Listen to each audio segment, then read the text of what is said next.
We told you in our previous episode of Market Journal how producers in Missouri were experiencing injury from off-target movements of dicamba.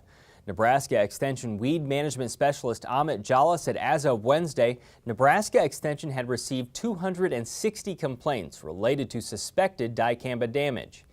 With weeds increasing resistance to herbicides such as glyphosate, dicamba could be an especially valuable tool for growers in the South where no weed is yet resistant to it. Only one weed in Nebraska has developed resistance to dicamba. That was kochia in 2009. Amit joined us earlier this week to discuss the challenges farmers here are facing with injury.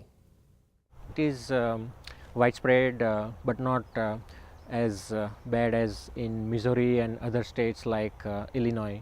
But yeah, we have received number of complaints and we have visited number of fields so far. Primarily, in my opinion, we have more injuries in eastern part of the state, and it makes sense because we have more corn and soybean in eastern part compared with western part of the state. You said you visited several of these locations. What do you see when you're on location?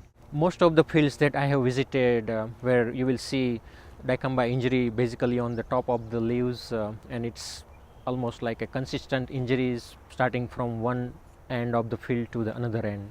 Like some fields I visited near Geneva, it was like about 40 acres of the field was injured with dicamba off-target movement and consistent injuries in 40 acres across the field. A large part of this, do you think, is it volatilization or drift? Yes, so probably it's because of volatility.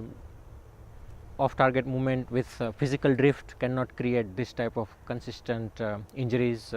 You will see a clear pattern if it is drift, physical drift, but in case of volatility we are seeing more consistent results, and that's why I believe it is coming from volatility. And it is also possible like the temperature inversion type of situation provided more opportunity for dicamba to be more volatile this year. Can you explain what happens when the chemical volatilizes?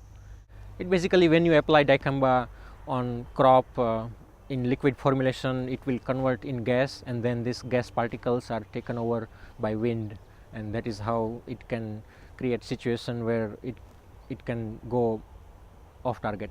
So you worked with XtendiMax, as we talked last November, for a number of years here. Is there anything consistent or inconsistent with what you've seen, or just tell me about the work you've done? See, basically our research was primarily focusing on weed control and crop safety in Xtend soybean, and we have tested number of herbicide programs and how crop will respond, but we never did any work on volatility, or we never did any work on how temperature inversion can create more chances of volatility. So that's basically our work was typically focusing on weed control.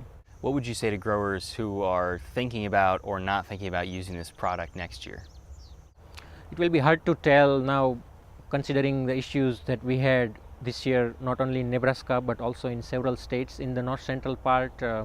It will be hard to recommend at this point. I'm sure we need to do some more research on volatility part, as well as how we can reduce the off-target movement from this product. So far, what have been the best management practices, the windows of time, or the characterizations of successful applications?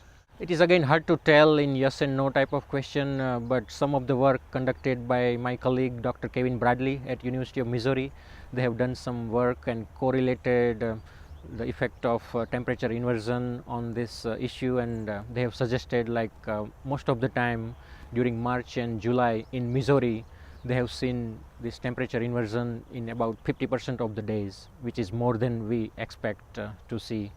So they have suggested like if you apply these new formulations or any other dicamba based formulations between 9 a.m. to 3 p.m. there are more chances that you will not create temperature inversion type of situation, because it was seen more during the evening time compared with daytime. Yeah, just as a final aside, can you explain why dicamba is maybe a desired chemical or a desired avenue to use here with resistant weeds? It is a desired chemical and it has provided good weed control. It's a broad leaf herbicide. It can control more than 250 broadleaf weed species. Plus we have number of at least 6 weeds in Nebraska resistant to glyphosate. So it's a good useful tool, especially in soybean where we do not have many post-emergence herbicide options, but unfortunately we are seeing more off-target movement, and which is not something good. So yeah, we may need to do something next year.